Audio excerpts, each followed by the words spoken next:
We'd like to introduce our first guest, a gentleman who has, for more years than I'm sure he'd like me to mention, entertained audiences with his fantastic brand of comedy. I'd like you to join me in making him feel right at home. Mr. Norm Crosby, ladies and gentlemen.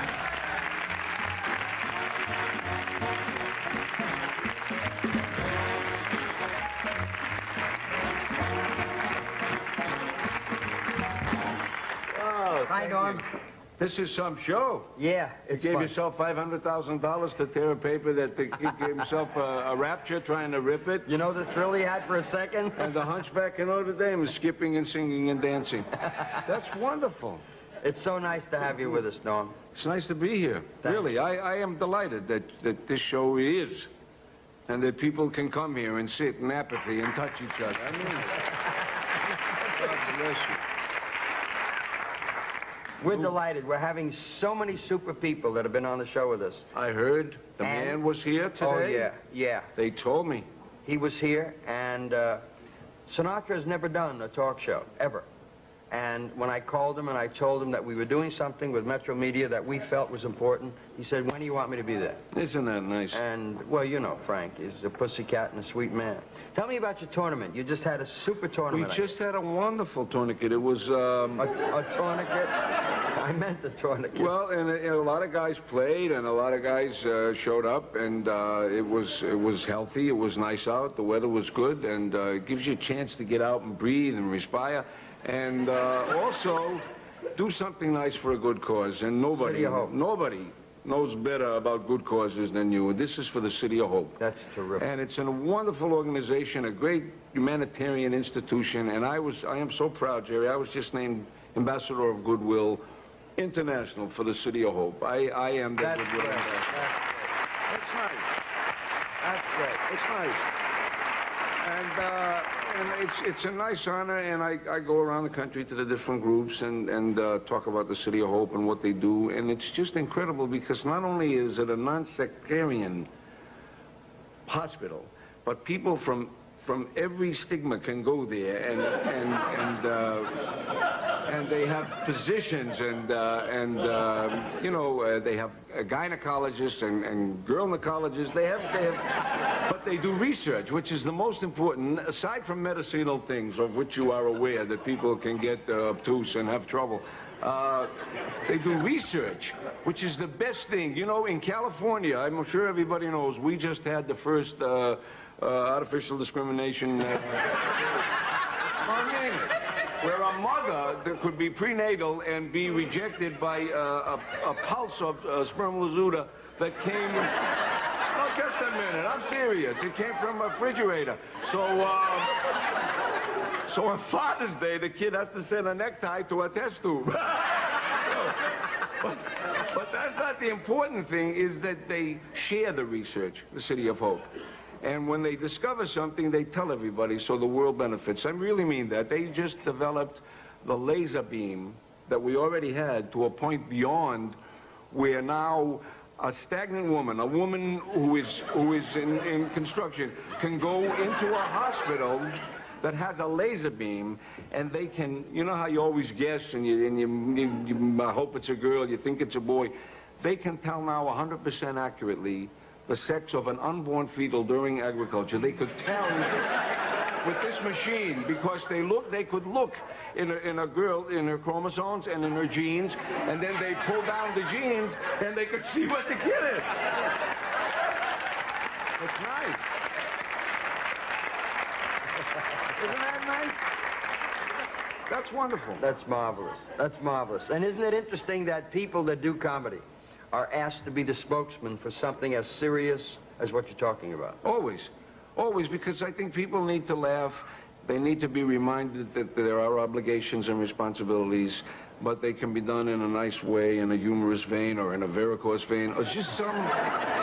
It makes you feel better when you can give. You know, I know you don't want to talk about your things, but you, God bless you, you tell people what they have to hear, and you make it palatable and interesting and fun so that they don't resent it. Isn't that true? That's beautiful. Really. Thank you. Okay. We're going to be back with Norm Crosby and some marvelous people. Hang in there. We got some messages along the network. We'll be right back.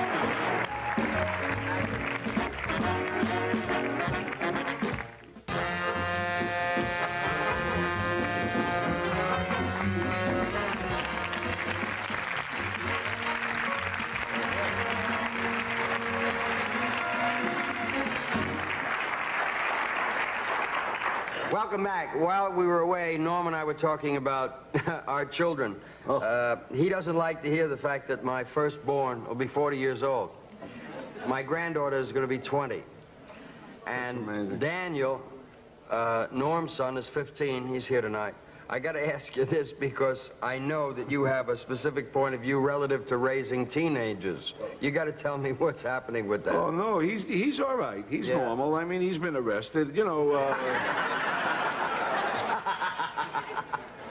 he's a goof. He's a wonderful boy. I love him dearly. But anybody that tells you they got a kid 15, it's not a goof. I mean, he's the maven of the world. He knows everything. Whatever you tell him, you know, I know that. Why do you do these things? Well, I'm trying to find myself. I said, why don't you look near the refrigerator? You know.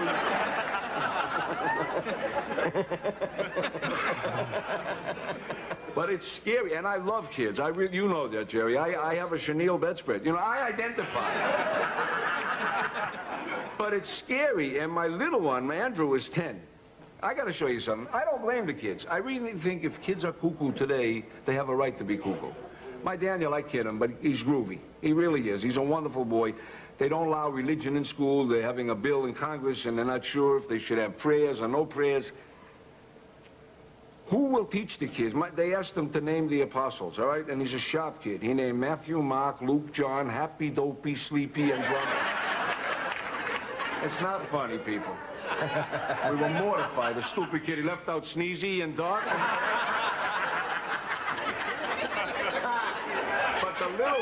The little one, my Andrew just became a Cub Scout. Lou, they brought home a book.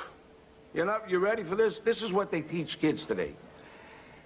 If you are lost in the woods and you need to know the time, you must go to a patch of sunlight and stand erect, place your arm parallel to the ground, bend your elbow at a 45-degree angle and look in your watch.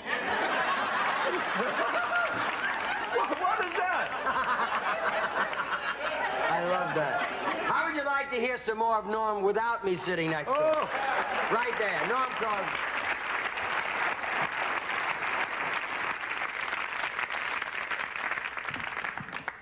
Thank you so much. I want to tell you something. I'm going to take this off and get comfortable. God, I said this before when we first sat down, when I came out of the monetary room at the beginning of the show and sat down with Jerry.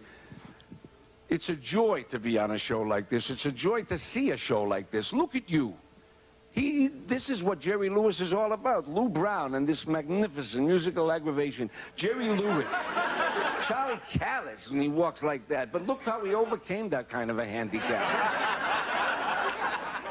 My God, that's what this man is all about. Jerry Lewis, there has a magnetism that suctions in people like you wherever he goes.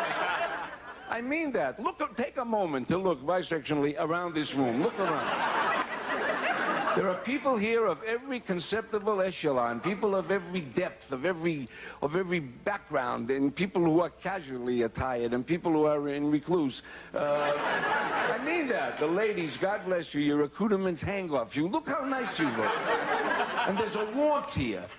There is an apathy. People can come into a studio like this and laugh and have fun and touch each other and establish a rapport and sit with each other. People that didn't even know each other can come in and sit together under this warmth and excretion and feel it.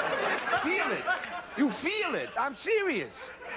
People that don't even know each other can sit here for an hour and walk out of the studio total strangers. I mean it. God bless you. There's dignity here. There is an aura of reek in this studio that has got to come from you. It wasn't here for the first show. I mean it. And that's what it's all about. It's caring and understanding. Things are getting better. Things are good. The economy's up. Chrysler Corporation, did you read in the paper? $700 million they made? And God bless them. That's what the country is. It's good. It's going to be fine. And they were in such bad shape. You know, Frank Sinatra was on this show. Frank Sinatra was here. And because he's very close friends with the president of Chrysler, Lee Coca-Cola, they made a deal. I mean it. I don't know if you remember the early commercials. Frank did them for $1. For $1, just because he's a friend. And I swear to you, how bad shape they were in, the check bounced. That's the truth. But it's faith. That's what it's all about. You got to have faith. And I can talk about faith. I'm not ashamed. Comics know from faith. The first stand-up comedian in biblical days was Shecky of Nazareth.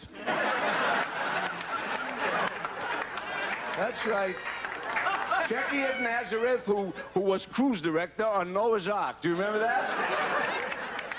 And after 40 days and 40 nights, went to Noah with tears in his eyes and said, man, I've had bad audiences, but they're animals. Thank you very much.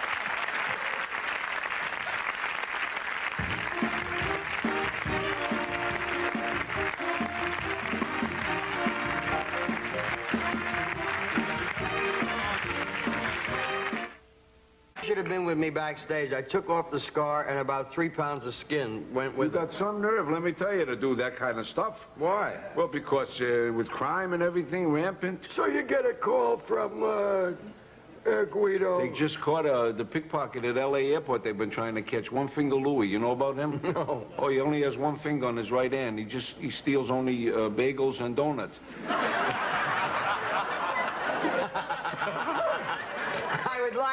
I'd like you, ladies and gentlemen, to join me in thanking a super pro and a beautiful man, Mr. Norm Crosby. Thank you for being with us. Thank you, Norm. Thank you. I appreciate it. Thank you. I love you.